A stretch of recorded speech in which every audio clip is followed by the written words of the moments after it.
Hi, this is Roger Enfield, and today we're going to take a look at the Zoom H5.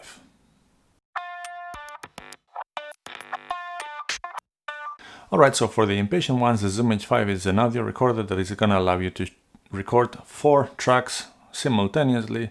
It has the Zoom's proprietary interchangeable capsule, so you can have an X1 microphone or a shotgun or adding extra XLRs.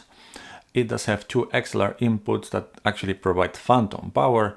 It can be used and powered via USB using a power bank, and it does sound pretty good. And now let's go for some more details. I'm going to be comparing it time to time to the Zoom H1n, even if that's a little bit unfair comparison, but I'll do it because I made a couple of videos about the Zoom H1n and people had some questions. And then why should you be considering a device like the H5 over the H1n or vice versa? So when it comes to physical attributes, this is a handheld recorder, so it's still fairly small. You can hold it comfortably at the palm of your hand, and I feel that it has all the physical buttons that you might want or need in a device like this, especially the analog gain buttons. And this one has 2 of them integrated in the body itself of the H5 that do control the gain of the 2 XLR combo inputs 1 and 2, and then with the capsule that it comes when you buy the H5, which is the XY capsule, that one does have an analog gain as well. And all the capsules that work with this H5 or the F1 or the H6 and I believe the H8, all of these capsules have their own analog gain as well. So that would be for the shotgun microphone, the XLR combo kit and whatnot.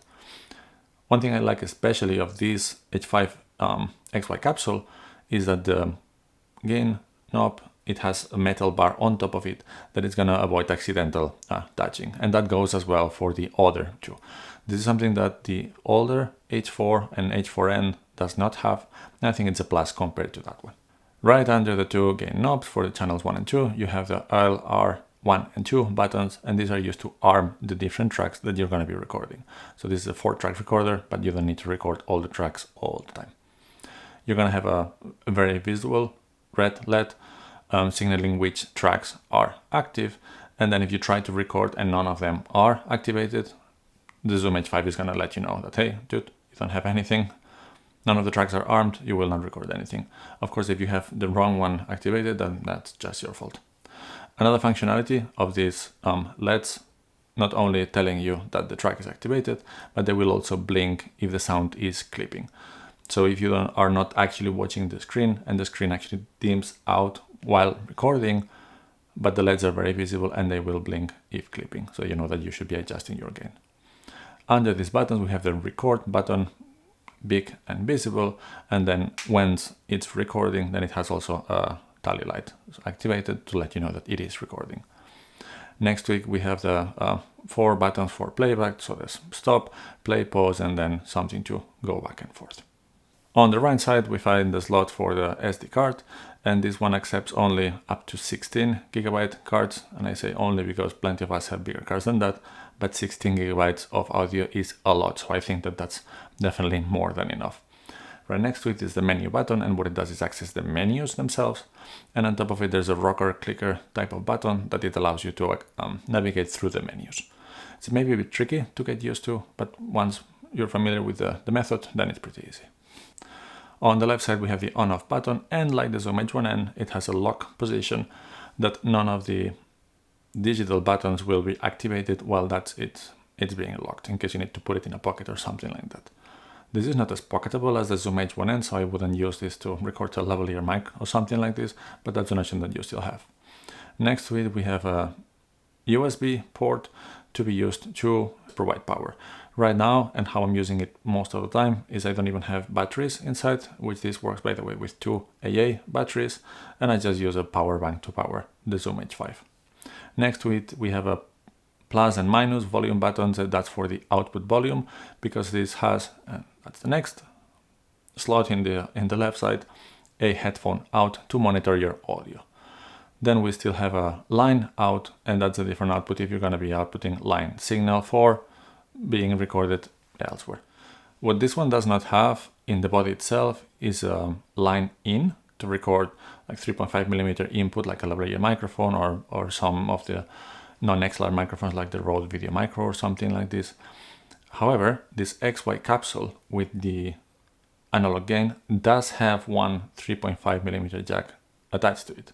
So in a way, this XY capsule with that 3.5mm jack behaves like the Zoom H1n. Once you plug it in, the L and R tracks will record whatever it's plugged into that line in, and the XY microphones will be disabled. If nothing is plugged into it, then the XY microphones is what is being enabled and recording. The difference is that, of course, that's what it's being recorded in the L and R tracks compared to the Zoom H1n, but you still have two extra tracks to record in the 1 and 2 that have the XLR combo input. And physically, that's what you have in the bottom of the device, the two XLR combo inputs. And they're combo because in the middle you can also plug a big 6.3mm jack. In addition to being XLR ports, they both can provide phantom power up to 48 volts. So for instance, right now I'm using the Zoom H5, recording only one track. In the track 1, I have an XLR microphone plugged. That's up here, and that's the T.bone EM800 that I made a review recently. I'm going to put a link somewhere here and down below in the description.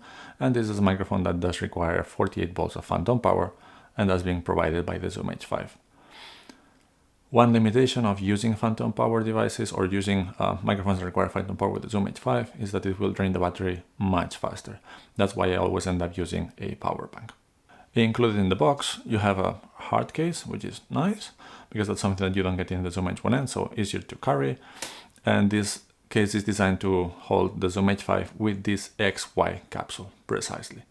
Then you get also a wind muff for the XY capsule, so you can see that this is the package that this is being sold to. So any of the other external capsules are something that is purchased separately. It does have a tripod mount on the bottom, so you can easily mount it into any handheld top table or whatever tripod. And I believe that Rycote makes some shock mount solutions for precisely the H5, or probably anything that is designed for the H6 or the H4 would work also for the H5. So what is the use case for using the Zoom H5 and still needing a shock mount, since you're going to be plugging microphones here? So if you're using the shotgun capsule and you're going to be mounting the Zoom H5 somewhere, then you might want to have it with a shock mount so that you don't have any of the handling noises. As I mentioned before, this device can record in 4 tracks, and I'm really happy with the preamp quality. If I was already happy with the quality of the small 3.5mm jack of the Zoom H1n and used that one as a preamp for the cameras, you can imagine that this device is even better. And the best thing of the Zoom H5 compared to the Zoom H1n is having those XLR ports. It's having the phantom power, which means that you can connect into it very good quality condenser microphones, which is something that you cannot do just straight to camera in general or into the Zoom H1n. So this is why I'm using this one, because I like to use very much this microphone, even if this is a really cheap one, but time to time I get out the larger condenser microphone as well, and then I can just plug it straight into the Zoom H5 without having to do with many bigger devices to record really good quality audio. Nowadays the price of this goes a little bit above $200 or euros, which is about double of the Zoom H1n, and if you think about it, it does a lot more stuff. For some people it might make more sense to have 2 Zoom H1ns that you're going to use as a lavalier mic recorders if you're doing interviews, for instance. But for some people that would like to have boom microphones with XLR power, then this is the better option. And as we can see with this particular microphone, with fairly cheap options on the small condenser microphones, you can have really good quality if you have a device that can record using the XLR inputs and providing phantom power. It's less pocketable than the Zoom H1n, but it does more things. How about instead of comparing it to the Zoom H1n, comparing it to the higher tier, like the Zoom H6? At least at the time that I bought the Zoom H5, I paid for it a little bit over 200 euros, and the Zoom H6 was over 350 euros, so almost double the price. And for my use case, what that was adding was 2 extra tracks. It has lots of other functionalities that this one might lack. I have not studied them in detail, but for my use case, it was just adding 2 extra tracks for almost double of the price. It has a color screen, which is a lot prettier and easier to read than this one, but it don't justify the price change, at least for me, because I'm mostly using it with 1 or 2 tracks, or maybe using the XY microphone. So to me, it's a really good compromise in a very decent price of a very pocketable and portable device that you can use to record audio, either with the integrated XY capsule that comes in the pack that you're going to buy this, or by using external microphones that require phantom power. Suffice to say that I like the device. I've had it for years, and this is what I use for most of these kind of videos. I hope you find this particular video useful or helpful, and if you did, please click like and subscribe, and we're gonna see you soon for some more content.